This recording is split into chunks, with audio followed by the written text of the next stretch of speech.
Hey guys, welcome back and thanks for being here.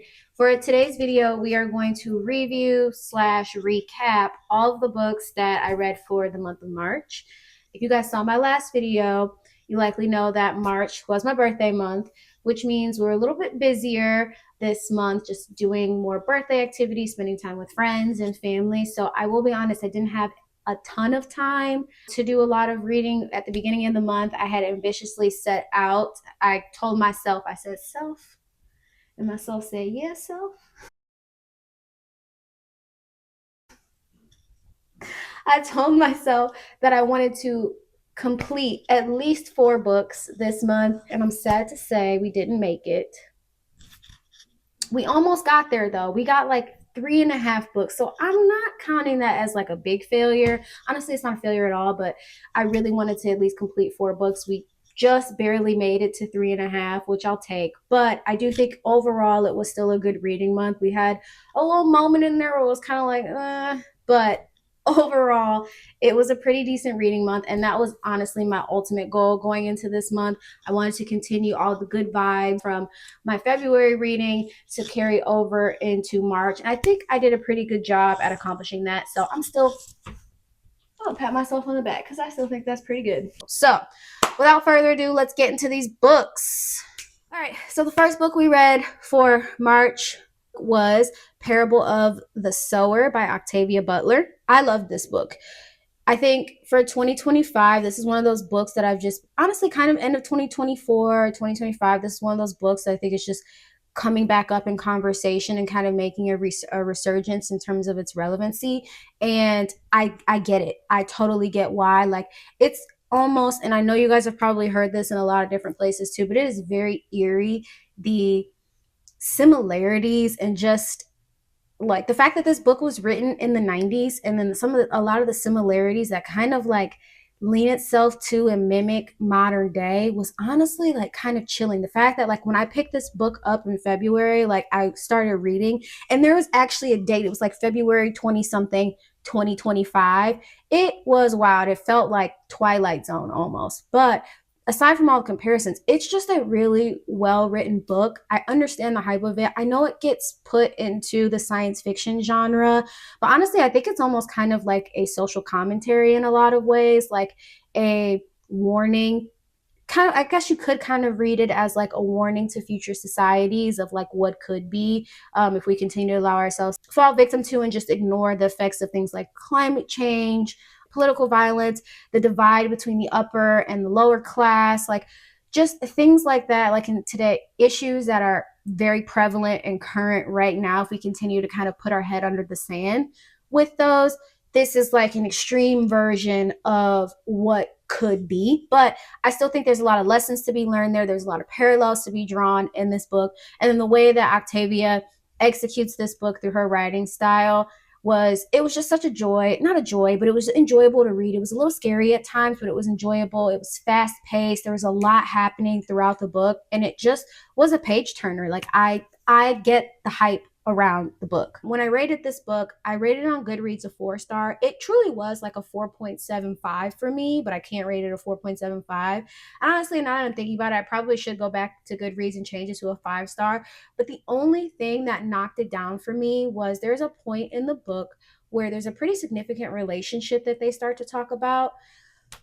Uh, there is a significant, and I mean and I mean significant. Like there is a significant age gap and a pretty like major relationship that happens in the book. And I mean, I understand kind of why Octavia wrote this into the book this way, but it was just it gave me the ick so bad that I just couldn't see past it. And when I say significant, guys, I'm talking like multiple decades, like 30 plus year age gap. And I could not get past that. It grossed me out so bad. I just wasn't a fan of it. And that was literally the only thing that knocked this book down for me, was just that I just was not a fan of this age gap relationship that was being portrayed in the book. But I'll get off my soapbox on that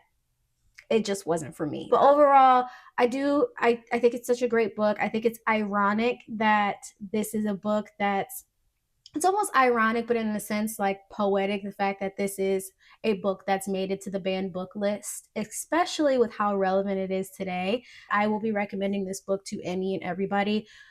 It was a great read. It was a great read. So coming off of Parable of the Sower, there were a lot of heavy themes in that. It was, again, kind of like hitting too close to home in terms of like real life. So I wanted to get as far away from that as possible just for a beat and kind of dive into the world of fantasy. And I saw this book it was available on on Audible. So I picked it up on Audible and then I downloaded it on my Kindle too because it was included in my Audible subscription, and figured I'd give this a go because the synopsis of the book, it pulled me in. It sounded really interesting. And that book is Caraval by Stephanie Garber.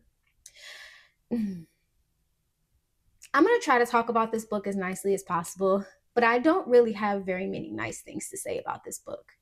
We're talking about coming off of reading a book like Parable of the Sower, and you have this fierce, confident female main character like Lauren Olamina, to then meet Scarlet Dragna. This woman infuriated me, guys. Like, she was so annoying. Jesus Christ. Like, at every turn, this character that I think we were supposed to like be endeared to or like grow to love, I just grew to become more annoyed with her as I turned the page. Like, the more I read and the more I turned the page, the more I got annoyed with her and just all of her decision-making skills going forward. And it was like, okay, I get it. Like, I understand that she's supposed to be this character who grew up sheltered. Like, her father kept her from the outside world. She never interacted with boys before. But like, as soon as she stepped on the island, it was like the rose-colored glasses went on. She was just so consumed with the male main character and then the support, I guess, male main character in the book. She was so consumed with how attractive they were and just like everything they did just like captivated her just because of their attractiveness. It was so distracting that it was like, girl, are you here to find your sister or not? Like, I'm sorry, if I get dumped into this mysterious place that I've never been before and I'm told that I have 5 days to find my sister, I don't care about a man. Without giving away too much, by the time we get to the end of the book and like the resolution of the book, the way this book was ended felt like a waste of my time because it essentially invalidated everything that we had went through with this annoying girl up until this point. It literally made the entire plot of the story null and void. By the time I finished reading it, I literally was just like, why did I even do this? Why did we even do this? I just don't think it was for me. Again, these are just my opinions. So if you love Caraval, I'm so sorry. I did not mean to offend you, but I just could not with this book. I just was not a fan. I gave it a 1 star. I do not intend on reading the follow-up. So yeah, so that was I just went in on that book. That was so funny. But yeah, so that was the only bummer of a book that I read this month. So coming out of that, I was like, you know what? I think I want to go back to the Earthseed duology. So I popped back into that. And guys, I'm so glad I did. I was able to tie a neat little bow onto the Earthseed series this month. So I did jump back into that and I read Parable of the Talents. And again, loved it. Really liked this book. I didn't love it as much as the first one just because it wasn't as action-packed or fast-paced as the first one, but I understand why it wasn't, because this one was really kind of like building on some of the political themes and the religious themes that were the seeds. Look at me. The seeds that were being planted in the first book. So I totally get it. Just like Parable of the Sower, there were so many moments in this book that had me fuming just because it shows you the dangers of extremism in any form. It's just not healthy and it leads to dangerous trains of thought and modes of thought. And I think a lot of that comes to the forefront in this book through the lens of political extremism, religious extremism, and then like how technology in a lot of ways can be an aid to some of that extremist belief, and if not if we're not applying or utilizing technology for good, the ways that it could be used for evil in a lot of sense. And you kind of see that in the book too, that there's a way how they demonstrate ways in which technology is being used for good, and then the ways in which technology is being used for evil and to keep people down. It was just a really great comparison, especially in a space now where, we're they were talking about their version of what was basically like VR. And then you have like AI technology. It's not really talked about in the book now, but just in current day where you have things like VR and AI and all of these new forms of technology that, if put into the wrong hands, could really do some extreme damage. Again, this book was more centered into the politics of rebuilding a society after collapse. So that's why I didn't love it as much as Parable of a Sower, but I understood the intention for it and the need for it. Because I did not rank Parable of the Sower a 5 star, I couldn't in good conscience rank this one a 5 star.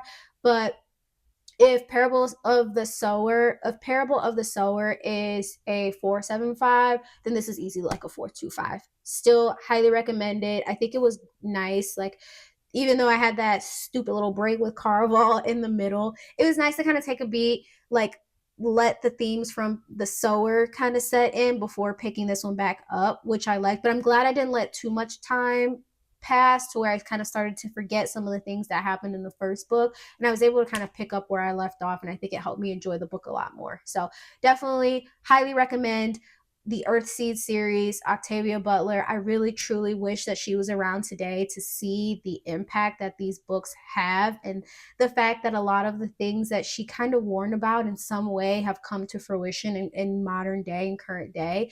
And I don't think that was something that she, kind of pulled out of her hat. I think it just goes to show how in tune Octavia was and how much she was listening and absorbing the things that were happening around her and history, things that have happened in history, in order for her to, in a lot of ways, make predictions about things that she never even got to see.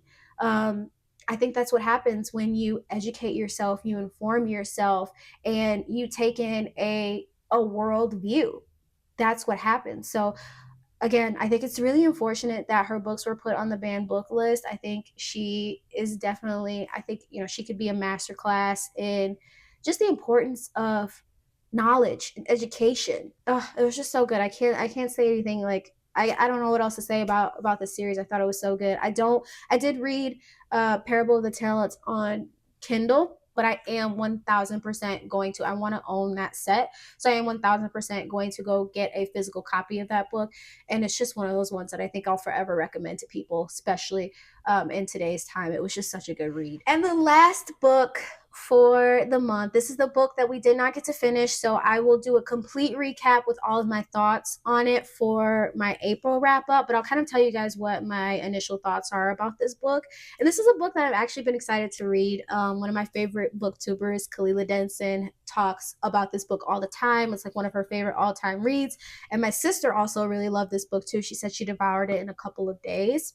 I'm only about 40% of the way, 45% of the way through the book right now, but I'm having a really good time with it. There are some themes in here that are a little bit heavy, but just the humor of the main character and just like her personality, there's something about it that just like, it hits home a little bit. In some ways, it reminds me of maybe a little bit more extremely socially awkward version of myself. And that book, if you haven't guessed it by now, is Eleanor Oliphant is Completely Fine by Gail Honeyman. Her sense of humor, like just the way I think that's the thing, like it's these darker kind of themes, but Gail is doing a really good job of maintaining a level of humor. It's a lot of dry humor. So if you don't like dry humor, it might not be your cup of tea.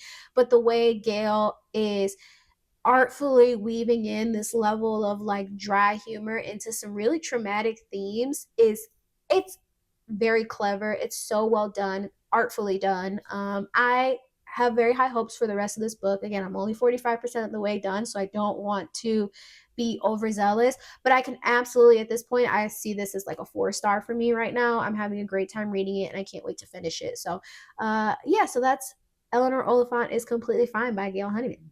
And that brings us to the end of our March recap. I hope you guys enjoyed it. If you haven't already done so, don't forget to like and subscribe. comment. Let me know if you've read any of the books that we've talked about today or what you think about it, except for if you've read Caraval, don't come for me. Let me know if there are any books that you think I should read or add to my to read list. I know we already have our April TBR set, and I'm sticking to that one because I'm super excited about our April TBR. Like, that's going to be a good reading. April is going to be a good reading month. But yeah, let me know what you guys want to see me read. If you have any recommendations, I'm always open. And in the meantime, thanks for being here, and I'll see you real soon. Bye.